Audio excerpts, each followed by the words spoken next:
데살로니가후서 2장 1절에서 5절, 13절에서 17절 교독을 함께 읽도록 하겠습니다. 형제들아, 우리가 너에게 구하는 것은 우리 주 예수 그리스도의 강림하신가 우리가 그 앞에 모임에 관하여 영어로나 또는 말로나 또는 우리에게서 받았다는 편지로 주의 날이 이르렀다고 해서 쉽게 마음이 흔들리거나 두려워하거나 하지 말아야 한다는 것이다.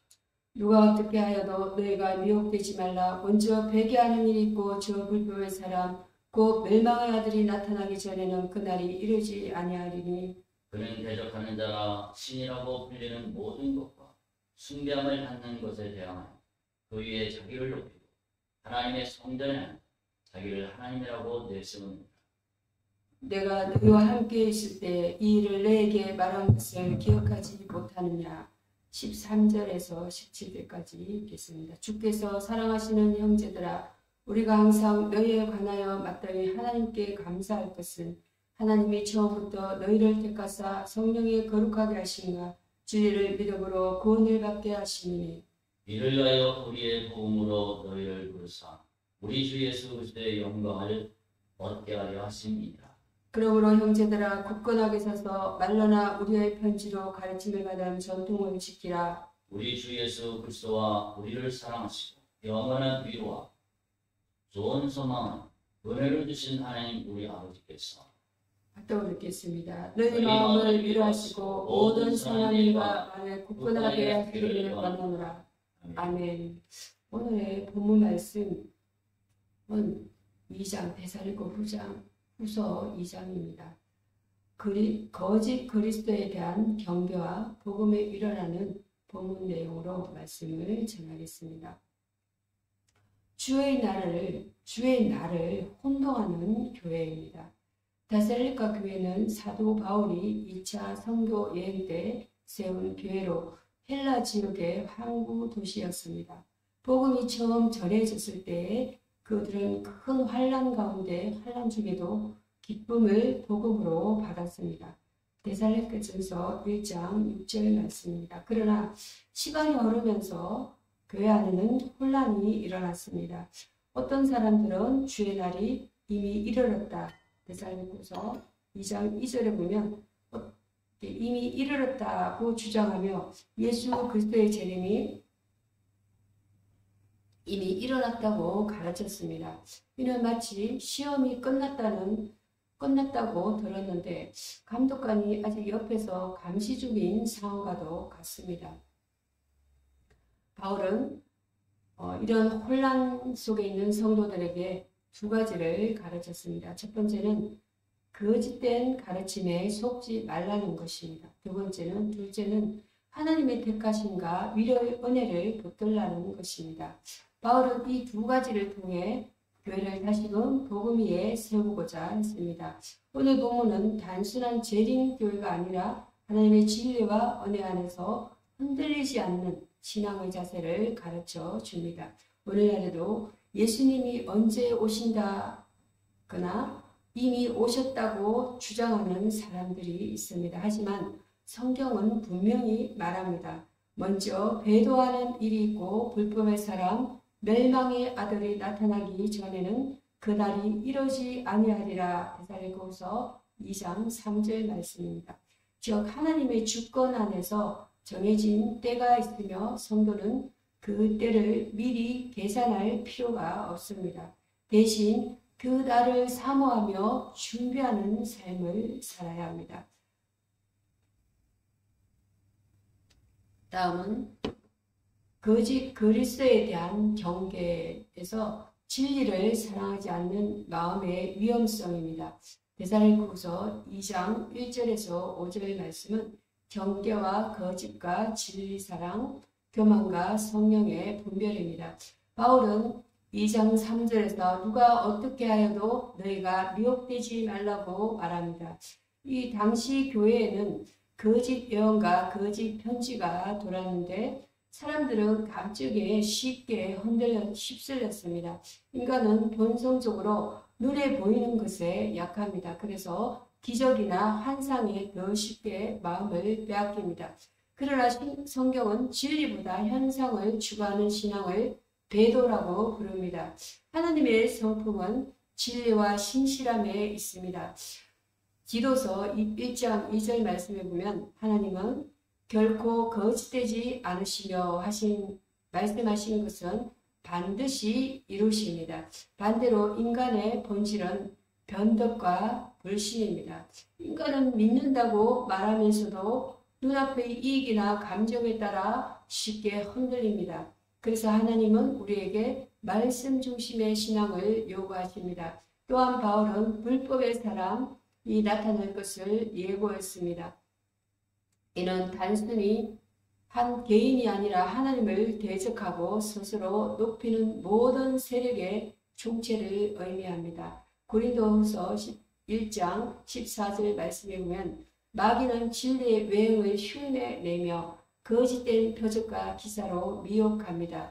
데살로니가서 2장 9절 말씀입니다. 그러나 참된 성도는 진리를 사랑으로 분별할 수 있습니다. 미국을 예화를 하나 들어보겠습니다. 미국 한 실험에서 2005년도 하버드대 심리학과에서 학생들에게 가짜 뉴스와 진짜 뉴스를 섞어 보여줬을 때 어떨 것 같습니까? 70% 이상이 감정적으로 자극적인 가짜 뉴스를 진짜로 믿었습니다.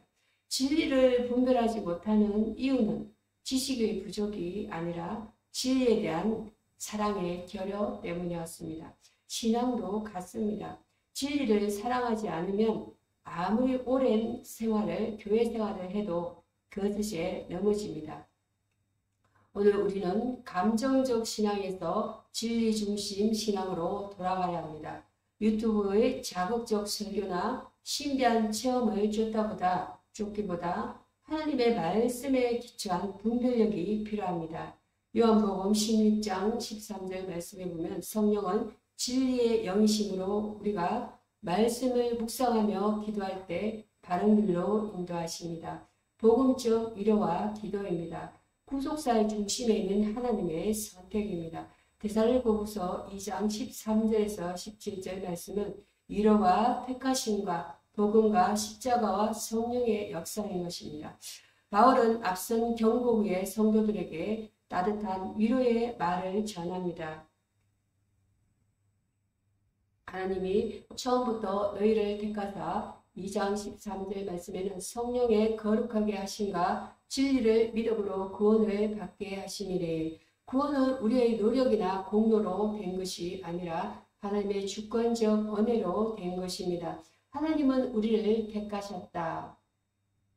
헬라어는 기쁨으로 선택하다는 뜻입니다. 헤이레토 택하셨다죠. 하나님은 억지로가 아니라 기쁨과 사랑으로 우리를 구원하셨습니다. 구속사적으로 볼 때 이 선택은 창세전 언약에 근거하며 예수 그리스도의 십자가에서 성취되었습니다. 바울은 또한 너희를 부르사 우리 주 예수 그리스도의 영광을 얻게 하려 하셨다고 말합니다. 2장 14절입니다. 이것은 단순한 위로의 말이 아니라 미래의 영광을 바라보며 현재를 견디게 하는 복음의 능력입니다. 초대교회 성도들은 로마의 박해 속에서도 주의 재림을 소망하며 버텼습니다. 그들의 위로는 현실의 안전이 아니라 영원한 나라의 확신이었습니다. 예화를 하나 들어보겠습니다. 1944년에 독일의 신학자 디트리히 본 헤프는 히틀러 암살 업무에 연루되어 투옥되었습니다. 그는 감옥에서 이렇게 편지를 남겼습니다. 하나님은 우리가 무력할 때 가장 가까이 계시다. 사형 직전 그는 찬송을 부르며 평안히 주님께 갔습니다. 그 위로는 환경이 아니라 복음의 확실함이었습니다. 우리의 위로도 마찬가지입니다. 재정 문제, 건강 문제, 인간관계의 갈등 속에서도 성령께서 말씀으로 위로하신다는 사실을 잊지 말아야 합니다. 그러므로 우리는 날마다 말씀과 기도로 성령의 인도하심을 구해야 합니다. 네. 흔들리지 않는 믿음으로 서라. 데살로니가후서 2장 15절에서 17절은 회개와 경고함, 기도, 소망, 성령의 인도를 뜻합니다. 바울은 마지막으로 너희는 굳게 서서 전통을 지키라고 권면합니다. 2장 15절입니다. 여기서 전통 파라독시스는 인간의 전통이 아니라 사도적 복음의 전성을 의미합니다. 즉 신앙은 새로 발명하는 것이 아니라 성경에 게시된 복음을 그대로 붙드는 것입니다. 파라도시스라는 것은 파는 짧게 파라는 강세가 2음절에 나옵니다. 헬라는 보통 둘째음절에 강세가 있습니다. 파라 더 부드럽게 파라 더 부드럽게 시스는 짧게 시스. 한번 따라해 보겠습니다. 파라도시스.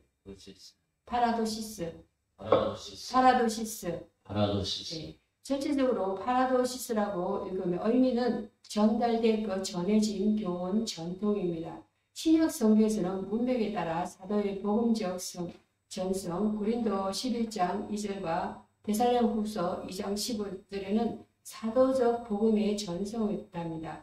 마태복음 15장 3절에는 사람의 전통을 말해주고 있습니다. 이 두 가지 의미로 전통이 사용되고 있습니다. 본문 2장 데살로니가후서 2장 15절에서는 사도적 복음의 가르침을 뜻하는 긍정적 의미의 파라도시스입니다. 오늘날 우리는 끊임없이 새로운 사상과 유행에 노출되어 있습니다. 이렇게 믿으면 더 성공한다.